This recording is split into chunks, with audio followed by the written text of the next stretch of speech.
Bonjour chers amis vidéastes et photographes, je suis Franklin pour la chaîne Tout Franc Studio et on espère que vous allez vraiment super bien. Aujourd'hui dans l'astuce du jour, hashtag 4, nous vous parlons photographie.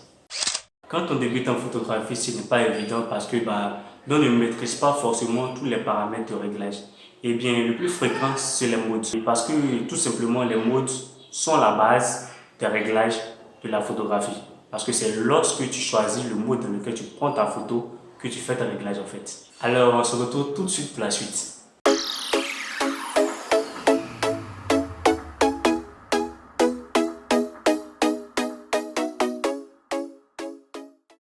Et bien comme vous avez pu le voir dans le thème, aujourd'hui nous vous proposons 4 modes, 4 types de modes qui, n'est-ce pas, nous allons vous les expliquer en détail pour que vous puissiez non seulement les connaître et aussi savoir se servir dans des circonstances bien précises. Avant tout, il faut retenir que ce qui est important, ce n'est pas comment tu prends tes photos, mais ce que tu prends en photo. Ok. Le premier mode, c'est le mode P. Le mode P qui signifie programme ou encore automatique. C'est un mode qui est super génial, dans lequel tu n'as rien à faire si ce n'est que appuyer sur le déclencheur, comme ça. C'est assez cool, non?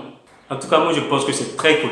Ensuite, nous avons le mode S ou TV chez Canon, qui est un mode qui est prioritaire à la vitesse, qui signifie aussi speed. Le sprint, c'est rapide quoi. C'est un mode qui te permet de choisir ta vitesse, ensuite l'appareil se charge de faire les autres réglages. Et je pense que ce mode-là est très parfait pour ceux qui font de la photographie animalière et aussi qui font de la photographie sportive, dans lesquels la vitesse est vraiment ultra importante.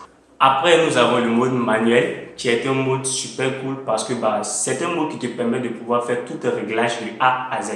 Là, l'appareil n'a aucun contrôle sur toi, mais c'est toi qui contrôles l'appareil.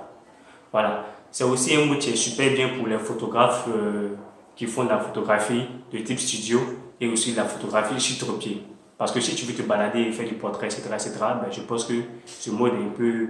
Nous te le déconseillons en fait. Maintenant, après, si tu es le vieux de la vieille ou encore maman du papa, je sais pas, parce que oui, maman, elle a un papa, bon bref, qui a tout pris en mode manuel, et vas-y, il n'y a pas de raison de paniquer parce que tu es un 10.